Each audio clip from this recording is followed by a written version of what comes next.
Mr. Floyd's use of fentanyl did not cause the subdual or neck restraint. His heart disease did not cause the subdual or the neck restraint.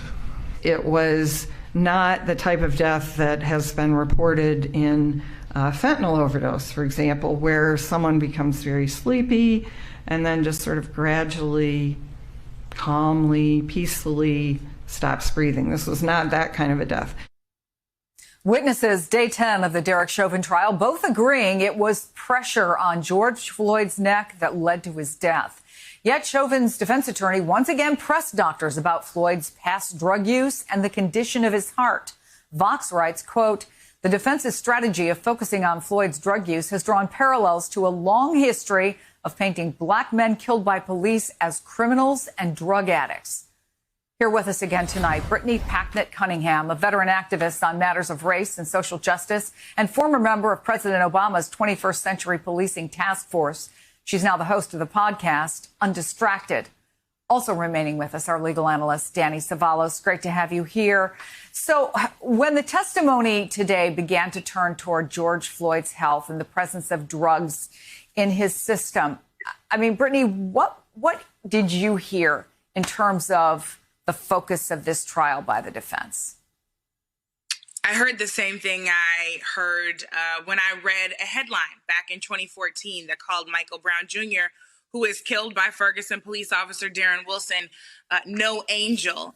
This repetitive engagement of placing the victims of police violence on trial, especially when they are Black and they are Black men, as Vox already said, that is repeated history in this country. I think it was important that earlier in this trial, the judge very clearly stated that there was only certain testimony that he was going to allow in, because we should all be getting the message that George Floyd is not on trial. That's part of the reason why on my podcast and in other spaces, I'm very clear to name this the Derek Chauvin trial, because George Floyd is not the person here who engaged in a criminal act and it cost somebody their life. In fact, he is the one who continues to suffer, as does his family. So this is repeated for us. We knew that this was coming because it always does. And it's important for this judge and most importantly for this country to hold the line.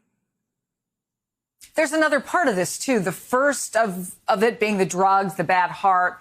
But the second part is this angry mob theory, which I'd like you to address. The suggestion that people who were yelling their concern for George Floyd were somehow distracting the police from paying attention to what was happening to Floyd. I mean, if the police are unable to do their job while passersby and bystanders are not angry, but actually trying to save a man's life, then what in the world have we been pouring millions and millions and millions of dollars into training them for?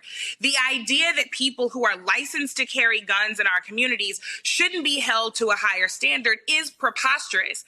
If the commitment is to serve and protect, then that actually has to be what plays out. And if that does not play out, you can't convince me that there's some great distraction that doesn't allow you to do your job.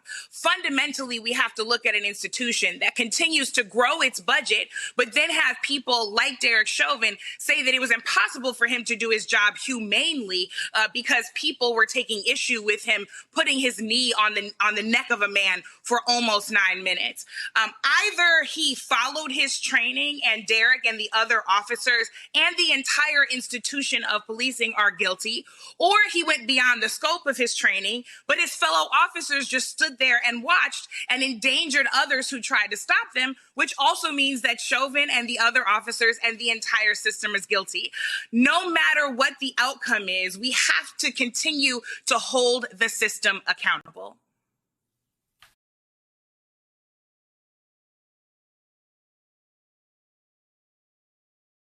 Hey, thanks for watching our YouTube channel. You should know that you can follow today's top stories and breaking news and catch up on your favorite MSNBC shows all in one place. Download the NBC News app today.